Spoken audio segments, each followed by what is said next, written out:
I still remember the exact moment my life split in two. Dust hung thick in the Texas air.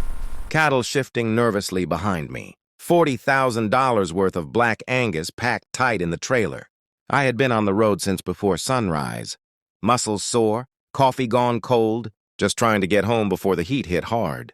That's when I saw it. A pearl-white SUV parked sideways across my ranch gate, blocking the only access road my family had used for generations. The engine was still running. The driver's door opened slowly, like it was part of a performance. Out stepped a woman dressed like a fitness commercial. Phone already raised, camera pointed straight at me. She smiled the kind of smile people wear when they think they've already won. "This is HOA property now," she said clearly for the recording. "You're trespassing." My cattle stomped and snorted inside the trailer. Animals feel stress before humans do. I could smell diesel, dust, and panic mixing together. I told her calmly that the road was a legal easement. Older than her neighborhood, older than most of the houses within 10 miles. She didn't blink. Instead, she turned slightly toward her phone and said she was calling the sheriff. For 20 minutes, we waited. My livestock overheated. My hands shook on the steering wheel, not from fear, but from anger I was trying to keep buried.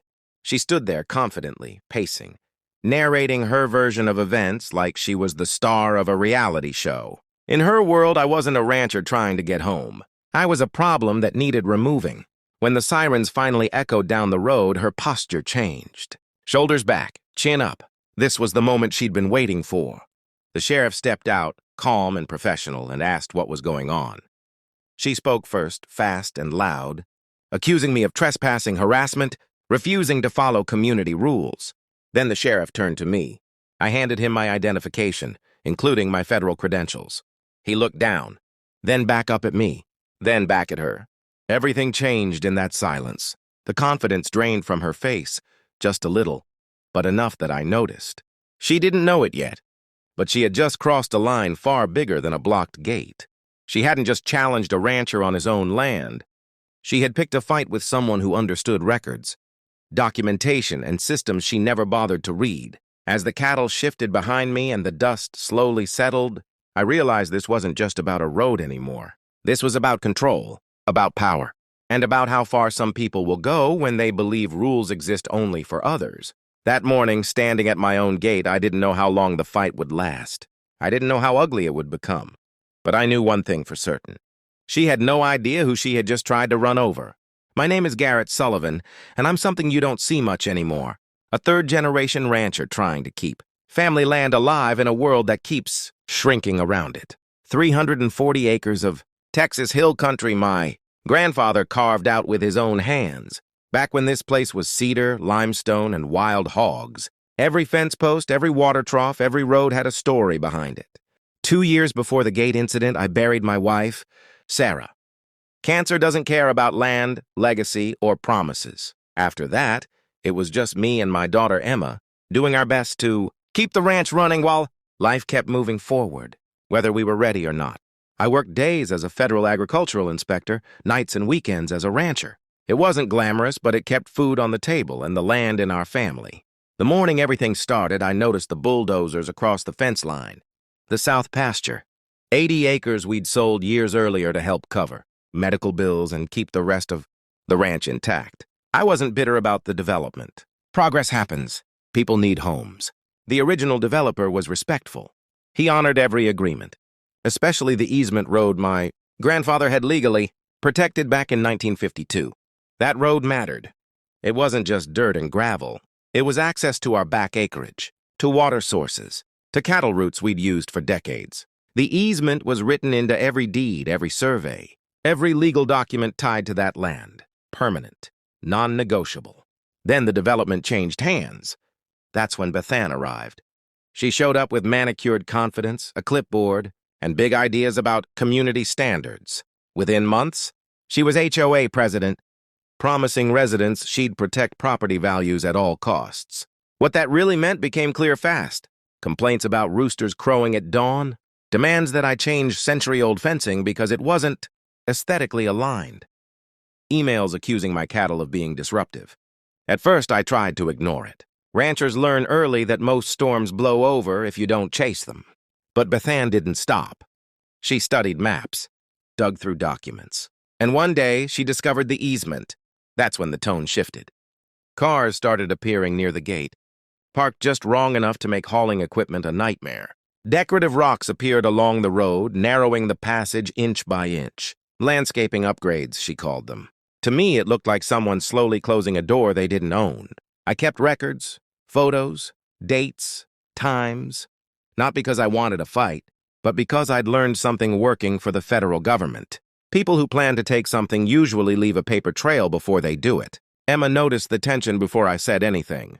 She asked why trucks were always blocking the road. Why neighbors stared more than they waved. I told her the truth. Some people don't like sharing space.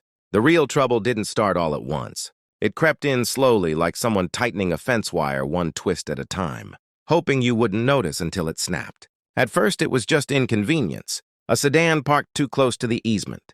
A landscaping truck left temporarily in the wrong spot. Annoying, but manageable. I'd take photos, make notes, and move on with my day. Then the obstacles became permanent. Decorative boulders appeared along the access road, positioned with surgical precision, not blocking the path outright, just narrowing it enough to make hauling cattle or equipment a gamble. One wrong angle and a tire could blow. One misstep and a trailer could jackknife. When I asked about it, Bethan smiled and called them beautification improvements, said the HOA was investing in curb appeal. Curb appeal doesn't move cattle. Every time I use the road, she seemed to appear. Phone out, camera rolling, narrating like she was building a case for an audience that didn't exist yet. She accused me of speeding, of damaging HOA property, of intimidating residents simply by driving my own truck. I stayed calm. Always calm. Because I knew something she didn't. Every video she recorded of me using that road wasn't evidence against me. It was proof of continuous use. And continuous use matters. The day everything tipped over was transport day. I'd just bought prime Black Angus at auction. Breeding stock.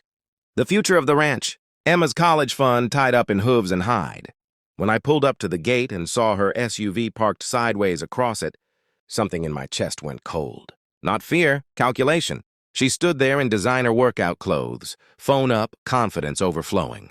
Claimed the easement had expired. Said the development changed everything. Told me if I touched her vehicle, she'd call the sheriff. I rerouted. 12 extra miles in the heat. 2 calves developed shipping fever from the stress. $3,000 in vet bills that didn't need to happen. That night, I drove to the county courthouse. There's a smell to old government buildings. Paper, dust, floor wax, and time. I spent hours pulling records, deeds, surveys, agreements. Dating back to 1952, every single document said the same thing. The easement was permanent, recorded, enforceable. Even the HOA's own governing documents acknowledged it. Bethan didn't count on me reading fine print for a living. While she rallied residents online, posting about aggressive agricultural operations, I learned something else. Easement law doesn't care about feelings or Facebook groups. If a right-of-way has been used continuously for decades, it doesn't vanish because someone builds houses around it. She filed a formal complaint demanding the county investigate my easement, claiming it was fraudulent. What she didn't realize was that when you ask the county to look closely, they look at everything, and when they did, they found something she never expected. Bethan didn't slow down after the survey fiasco.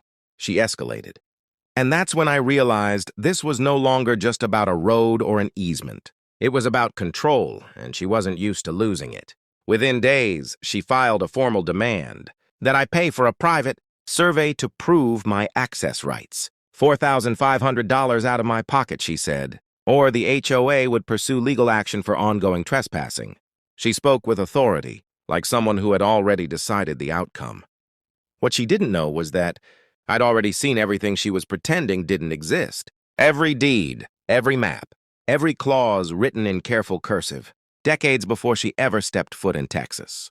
While she was busy rallying residents through her HOA Facebook group, posting about protecting community values, I was reading documents that told a very different story. The original development agreement didn't just acknowledge my easement. It guaranteed it in perpetuity. Her own HOA bylaws referenced it clearly. Black ink. Plain language. No loopholes. Then I learned something most people never do until it's too late. When someone uses a legal right continuously for more than 20 years, it becomes nearly impossible to erase. Courts don't care about aesthetics or neighborhood preferences. They care about history and proof, and I had 70 years of both. Her harassment campaign took a strange turn after that. She started photographing me constantly, feeding cattle, fixing fencing, parking near the gate. Each image was uploaded online with captions suggesting intimidation or aggression. To her followers, it looked alarming. To anyone who understood evidence, it was gold. Every photo proved I was doing exactly what I'd always done. Every complaint created a time-stamped record of uninterrupted use. She was documenting my case for me. The irony deepened when the county notified her of another issue.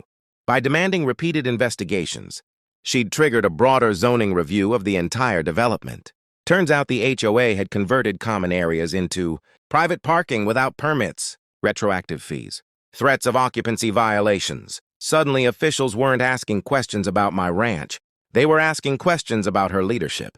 Instead of taking responsibility, Beth Ann lashed out. She accused me of manipulating elderly residents, claimed I was orchestrating complaints behind the scenes, threatened lawsuits for harassment and defamation.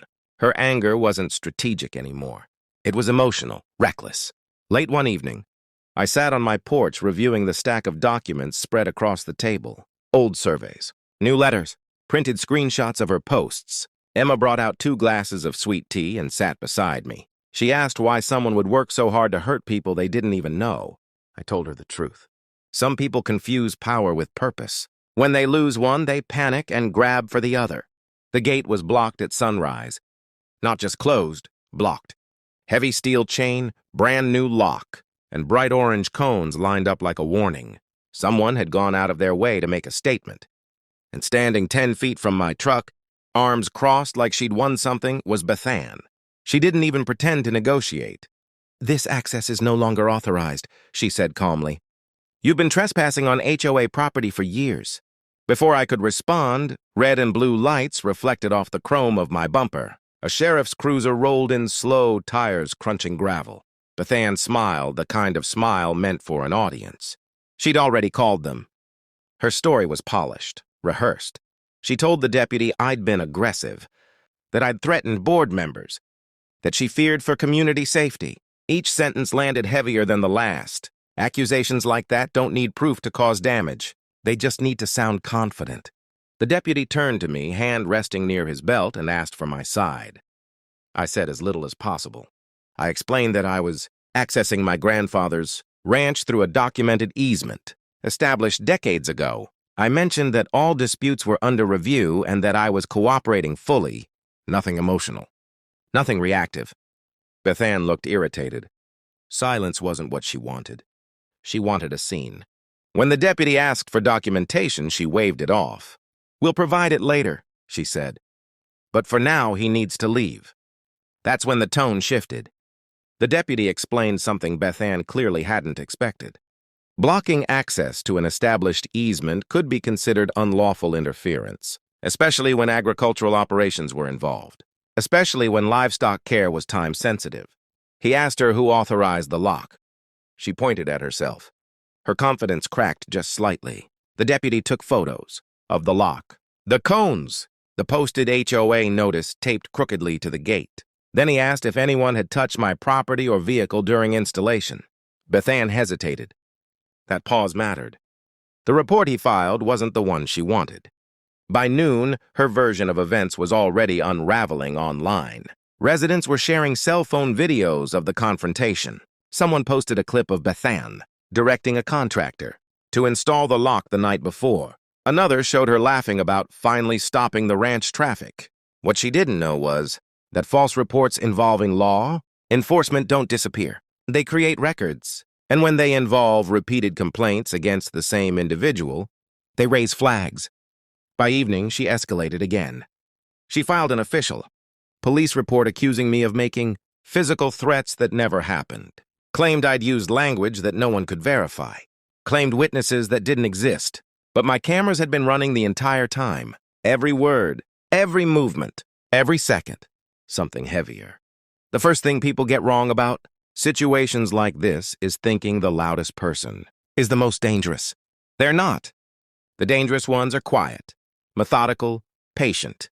That night, while Bethan was posting victory laps online, I sat alone in my office watching the truth unfold frame by frame. Security footage doesn't argue. It doesn't exaggerate. It just records. And what it showed was devastating. Not to me, but to her. There was Bethan directing the contractor, her voice clear, her instructions precise. There was the lock being installed, the cones placed, the HOA notice taped to the gate, all hours before law enforcement ever arrived. And then there was the confrontation itself, her tone shifting the moment she saw the cruiser, her posture changing as she stepped into performance mode. Most telling of all was what wasn't there. No threats, no raised voice, no aggression. Just me standing beside my truck, hands visible, repeating the same calm statements, while she circled the scene like a director, adjusting a shot. I compiled everything carefully, video clips synced with timestamps, audio isolated and enhanced, metadata preserved, copies backed up in 3 locations. This wasn't about proving innocence anymore. It was about documenting intent. False police reports aren't just embarrassing mistakes. They're crimes. And when they're used repeatedly as a weapon, agencies start paying attention. The next morning, the tone changed. I received a call I hadn't expected, not from local law enforcement, but from a federal compliance office reviewing a separate inquiry. Bethan's complaints had crossed jurisdictional lines: agricultural access, environmental oversight, grant-related land usage. Her attempts to cause trouble had triggered reviews, far beyond the HOA's authority. She had no idea what she'd stepped into. Federal agencies don't move fast, but when they do they move quietly. Questions get asked, records get pulled, patterns get examined. And Bethan had left fingerprints everywhere. Her HOA had received federal funds years earlier for flood mitigation and land management improvements, funds that came with conditions, reporting requirements, oversight, the kind of oversight that doesn't tolerate inconsistencies, and inconsistencies were starting to appear. The landscaping didn't match the grant reports. The drainage work didn't match the invoices. The environmental compliance photos didn't match reality. All of it surfaced because she couldn't let go of one gate. Meanwhile, Bethan doubled down. She told residents I was under investigation, claimed I was hiding behind government connections, accused me of manipulating agencies for personal revenge. Each post dripped with certainty, but the desperation underneath was obvious. People who are winning don't shout that much. Bethan didn't notice the shift at first. That's the thing about federal attention. It doesn't announce itself. There are no sirens, no warnings, just doors that start closing quietly while paperwork piles up behind the scenes. It began with emails, simple requests, polite language, deadlines attached, requests for grant documentation, environmental compliance reports, vendor contracts, before and after photographs tied to specific funding cycles. On paper, it looked routine. But anyone who's dealt with federal oversight knows what that tone means. Someone is reconciling numbers, and Bethan was very bad at numbers. She assured the HOA board everything was fine, called it a bureaucratic formality, said she'd handled these things before, told residents not to worry. But the problem wasn't the questions, it was the answers. Because once federal reviewers started cross-checking reports against reality, the story fell apart fast. Landscaping funds allocated for erosion control had paid for decorative palms. Drainage improvements listed as completed were cosmetic trenches that led nowhere. Environmental mitigation photographs were reused year after year. Dates altered, angles adjusted just enough to hide the truth. These weren't gray areas. They were lies. The contractors noticed first. They were contacted separately, asked to confirm scopes of work. Some were confused. Others got nervous. A few quietly called their lawyers.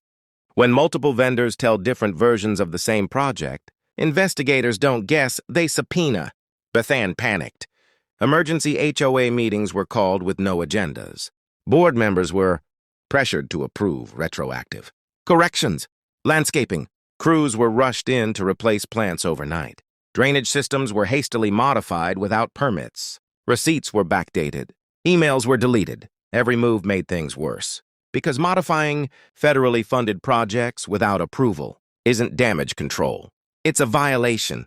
And deleting records during an active review isn't housekeeping. It's obstruction. Residents began asking questions she couldn't answer. Why were funds frozen? Why was insurance suddenly involved?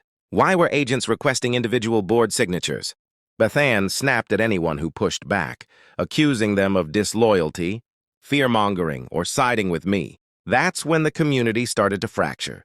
Some residents defended her blindly, clinging to the idea that this was all a misunderstanding. Others started doing their own research, reading grant requirements for the first time and realizing just how serious the situation was. Federal grant compliance doesn't belong to the HOA president. It belongs to the United States government. Meanwhile, Beth Ann redirected her anger toward me. She claimed I'd orchestrated everything, told anyone who'd listen that I'd weaponized my job, that I'd called in favors, that this was revenge for losing control of the gate. The emergency HOA meeting was supposed to calm people down. Instead, it detonated everything Beth Ann had been trying to hide. The room was packed wall to wall, retirees clutching printed emails, young families whispering nervously, board members sitting stiffly, eyes locked on the stacks of paperwork they'd been told not to worry about just weeks earlier. Beth Ann opened with confidence she no longer felt. She talked about temporary funding, delays, about overzealous regulators, about how the community needed to stay united against outside pressure. Her voice was polished, practiced, the same tone she'd used for years to shut down questions. But this time, the questions didn't stop. A resident stood up and asked why his name appeared on a federal compliance document he'd never seen before. Another demanded to know why insurance. Representatives were requesting personal financial disclosures. Someone else asked the question Beth Ann couldn't answer.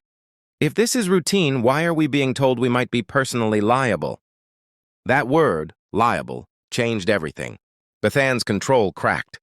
She snapped that people were overreacting, that misinformation was spreading, that certain individuals were intentionally stirring panic.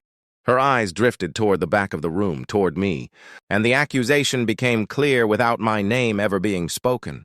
That was her mistake, because once she made it personal, the room turned on her. Documents were passed hand to hand. Residents compared notes, federal language highlighted in yellow, penalties circled in red, requirements no one remembered voting on, obligations that transferred, with property ownership, whether anyone understood them or not. People realized they hadn't been mismanaged. They'd been misled. Board members began asking questions of their own. When had these grants been accepted? Where were the approvals? Why hadn't legal counsel been involved? Beth Ann answered some, dodged others, and when she was cornered, she did what she always did. She blamed someone else. She accused federal agencies of targeting the community, claimed political motives, suggested this was all retaliation for challenging property boundaries years earlier. The story grew more erratic with every sentence. Fear replaced loyalty, because people will tolerate arrogance. They won't tolerate risk to their homes. The meeting devolved into chaos, shouting, accusations, calls for audits, demands for Beth Ann to step down until things were sorted out. She refused, insisting resignation would look like an admission of guilt. What she didn't understand was that guilt doesn't require an admission. It requires evidence. And evidence was already in federal hands. Outside the meeting, word spread fast. Real estate agents quietly warned buyers away. Lenders asked questions. Property values wobbled. The sense of safety that comes from believing someone competent is in charge evaporated overnight. The first sign that everything had changed came before sunrise. Unmarked vehicles rolled into Willowbrook estates while most residents were still asleep. No sirens, no announcements, just quiet efficiency. The kind that doesn't ask permission. By mid-morning, people noticed agents photographing drainage ditches, measuring soil depth, tagging landscaping with small numbered flags. The decorative fountains Beth Ann had once bragged about were now surrounded by clipboards and cameras. This wasn't an audit anymore. This was federal evidence collection. Rumors spread faster than facts. Some residents insisted it was routine. Others whispered about subpoenas and indictments. Phones buzzed with screenshots of federal statutes and worst-case scenarios. Fear settled over the neighborhood like heavy fog. Beth Ann responded the only way she knew how. She escalated. Emergency emails flooded inboxes, warning residents not to speak with investigators without board approval. She claimed federal agents were fishing and that cooperation would only make things worse. She framed silence as loyalty. But silence doesn't protect you in federal investigations. It only protects the person who already knows they're guilty. Behind the scenes, the truth was being reconstructed piece by piece. Financial records showed grant funds rerouted to contractors who specialized in cosmetic upgrades, not flood mitigation. Invoices didn't match grant scopes. Compliance reports claimed work completed years before it ever began. Worse, some of the required work never happened at all. Native plant restoration existed only on paper. Drainage improvements were decorative, not functional. Environmental assessments had been copied and reused. Across multiple reporting years, complete with identical timestamps, patterns emerged. And patterns are what federal prosecutors live for. Bethann tried to regain control with performative compliance. Overnight landscaping projects appeared. Palm trees were removed in a rush. Contractors worked under floodlights, replacing plants as if speed could erase history. It only made things worse. Federal grants don't allow retroactive fixes without approval. Modifying funded projects during an investigation violates grant. Conditions and signals, consciousness of guilt. Every frantic correction became another documented violation. Residents started talking. Not to Bethann, to investigators, because fear had shifted. People weren't afraid of the HOA anymore. One board member admitted she'd signed reports without reading them. Another confessed. Bethann insisted paperwork was just procedural. Contractors revealed they were told. Funding was private, not federal. Bethann lashed out publicly, accusing certain individuals of coordinating a harassment campaign against her. She went live on social media, voice shaking but defiant, promising to expose corruption and naming enemies she claimed were pulling strings. The emergency HOA meeting was supposed to calm everyone down. Instead, it became the moment the community finally understood how deep the damage went. Residents filled the hall shoulder to shoulder, voices overlapping with fear and anger. No one was talking about parking rules anymore. They were talking about subpoenas, liability, and whether their homes were now tangled in something far bigger than an HOA dispute. Bethann stood at the front like she always had, clipboard in hand, posture rigid. But this time, she wasn't in control of the room. Federal agents lined the walls, quiet, observing, writing nothing down in public, yet missing nothing at all. When the floor opened for questions, the shift was immediate. Why are federal investigators involved in our landscaping? Why are our insurance companies calling this fraud? Why are we being told not to speak when agents say cooperation protects us? Bethann's answers unraveled with every sentence. She blamed past boards, claimed misunderstandings, insisted everything was being exaggerated by outside interests. She tried to redirect anger toward me, framing the investigation as retaliation disguised as enforcement. But fear makes people curious, and curiosity leads to research. One resident stood up holding printed documents, federal grant summaries pulled from public databases, dollar amounts highlighted, project descriptions that didn't match what everyone could see outside their windows. "Where did this money go?" he asked. Bethann froze. Another resident followed, explaining how grant compliance never expires, how false reporting is a felony, how ongoing violations attach liability to current leadership. The room went silent. For the first time, Bethann wasn't speaking to a distracted audience. She was speaking to people who finally understood the rules she had broken. Then the prosecutor stepped forward. No theatrics, no raised voice, just facts. She explained the charges under review, the difference between civil penalties and criminal exposure, and why this investigation could not be stopped, paused, or negotiated away by the HOA. Federal grants, she said, are contracts with taxpayers. When those contracts are violated, enforcement is mandatory. The mood collapsed. People realized this wasn't about punishment. It was about obligation. Bethann interrupted, voice cracking as she accused federal agencies of targeting her unfairly. She claimed political motives, personal vendettas, and harassment. But her words didn't land. Because evidence doesn't respond to emotion. The prosecutor laid out what would happen next. Asset freezes, indictment review, cooperation options for board members who acted in good faith, consequences for obstruction. When Bethann tried to leave, marshals quietly positioned themselves at the doors. Not to arrest her. Not yet, just to make sure she stayed. That moment broke her composure. The indictment didn't arrive with drama. It arrived with precision. Early that morning, federal marshals knocked on Bethann's door while news vans, were still warming their engines. No shouting, no spectacle, just calm voices and a folder thick enough to end any illusion she still clung to. 47 federal counts: grant fraud, wire fraud, false statements, environmental violations, obstruction of justice. Each charge tied to a document, a payment, an email, a signature she'd sworn was meaningless. By the time cameras caught her leaving the house, the story had already changed. This wasn't an HOA dispute anymore.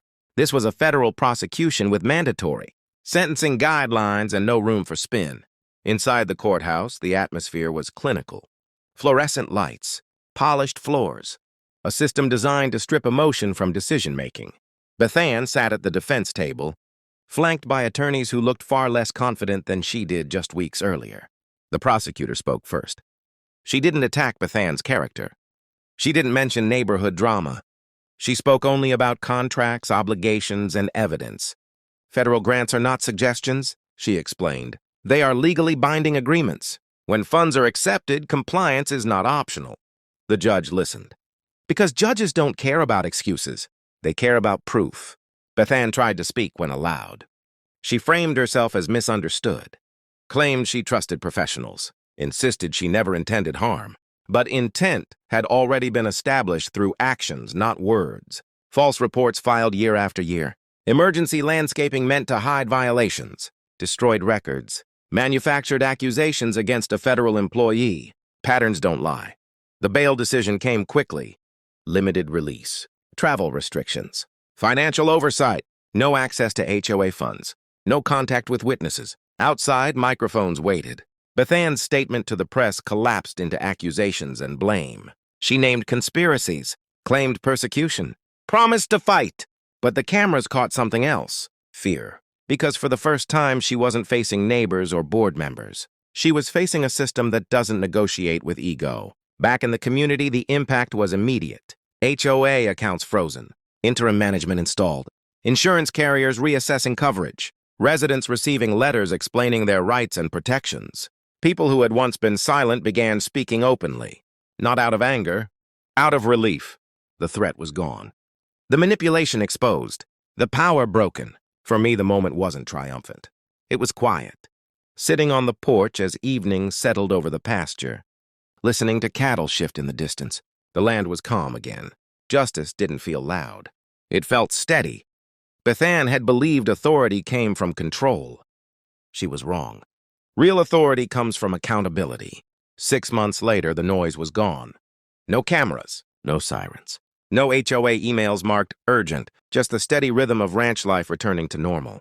Beth Ann Whitmore stood in federal court wearing an orange jumpsuit instead of designer clothes, listening as a judge read a sentence that couldn't be appealed away or spun for social media. 5 years in federal prison. Restitution exceeding $400,000. A permanent ban from managing federal funds or serving on any HOA board ever again. No speeches, no dramatics, just consequences. Back in Willowbrook Estates, reality finally settled in. New HOA leadership took over under court supervision. Federal compliance officers ensured every grant dollar was used exactly as intended. Flood mitigation systems were rebuilt correctly. Native plants replaced cosmetic landscaping. Drainage worked the way it was always supposed to. Property values stabilized, then slowly climbed. Turns out honest management does wonders for a community. At the ranch, the gate that started everything now carries a small metal marker issued by federal court order. Permanent agricultural easement. Established 1952, protected in perpetuity. No future HOA president can touch it, ever. Emma noticed it first. "So it's really over?" she asked one evening as we watched the sun dip below the hills. "Yeah," I said. "It's over." The weight of 2 years of harassment, inspections, legal battles, and silence finally lifted. Nights were quiet again. The smell of hay replaced stress. Cattle lowed softly instead of trailers idling under tension. Justice didn't come fast, but it came clean. The scholarship in Sarah's name launched that fall, funded in part by the harassment settlement. Kids from rural families applied, some from Willowbrook itself. Funny how life works when people stop fighting land and start learning from it. Federal agencies updated oversight policies using our case as training material. Grant compliance education became mandatory. Inspectors, Learned how personal disputes can uncover systemic fraud if documented properly. And that was the real lesson. This wasn't about revenge. It was about restraint, about patience, about doing things the right way even when it hurts. Bethann tried to control everything around her. She lost everything she touched. Standing at the gate one last time, coffee steaming in the cool morning air, I watched Emma head toward the barn. Confident, grounded, unafraid. If you live near agricultural land, research easements before you complain. If your HOA takes federal money, read the compliance rules twice. And if someone tries to bully you out of your rights, document everything. Stay calm. Let systems work.